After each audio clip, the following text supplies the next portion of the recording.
করছিসটা কি তুই? হ্যাঁ সারা বালচুদা ছেড়ে এবার কি তোর জন্য আমাকে গলায় দড়ি দিতে হবে? কি কুক্ষণে যে তোকে আমি জন্ম দিয়েছিলাম সেটা ভগবানই জানে। সংসারে এই অবস্থা, এইভাবে কয়দিনই বা ঘরে বসে গিলবি? এবার তো একটা কাজে ঢোক। কিরে গুদমারি, আমি কি বলছি তোর কানে যাচ্ছে? কি হয়েছে নাকি বড়া? দেখতে তো খাচ্ছি, সেইটাই কানে কাছে গুদুর গুদুর করছে কেন? কি হয়েছে? আমি তোর কানের কাছে গুদুর গুদুর করছি? ভোদারবাল, ঘরে বসে শুয়োরের মতন গদগদ করে আর কয়দিন খাবি? এবার তো একটা কাজে ঢোক, নাকি সারা জীবন ঘরে বসে এইভাবে গেলার ধান্দা করছিস? কাজে যে ঢুকবো, তা কাজ কোথায় পাবো শুনি? কোথায় পাবি মানে? ঢ্যামলা, তোকে কি ঘরে এসে লোক কাজ দিয়ে যাবে নাকি? একি বড়া তুই এখানে? ফুটো, একটা ভালো কাজ আছে, করবি? এই তো কাজের কথা বলতে না বলতেই কাজ এসে হাজির।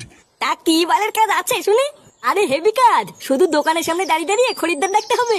বাহ, এ তো খুবই ভালো কাজ, এক জায়গায় দাঁড়িয়ে থাকা। তা মায়না কত করে দেবে রে? তা তো এখনো শুনিনি কাকু, তবে দেখে যা মনে হয় ভালোই দেবে। হাট বড়া, ওইসব বাচাল কাজ আমি করবো না। যত সব বালের কাজের খোঁজ নিয়ে এসছে। কি বলছিসটা কি রে ফুটো, তুই কাজটা করবি না? আরে না, ওইসব বালের খরিদ্দার ডাকার কাজ আমি করবো না, তুই করবি যা। এত সুন্দর একটা কাজ এনে দিলাম, তো তাও পছন্দ হলো না। ঠিক আছে, আমি বৌদিকে গিয়ে বলে দিচ্ছি তুই কাজটা করবি না। বৌদি মানে কোন বৌদি? আরে পাড়ার মোড়ে নতুন একটা কচি বৌদি চপের দোকান খুলেছে। বৌদি তো আর একা একা অত কাজ পারে না, তাই বলছিল একটা ছেলে নেবে। তা তুই যখন করবি না, তখন তোকে বলে আর কি হবে? কে বললো করবো না?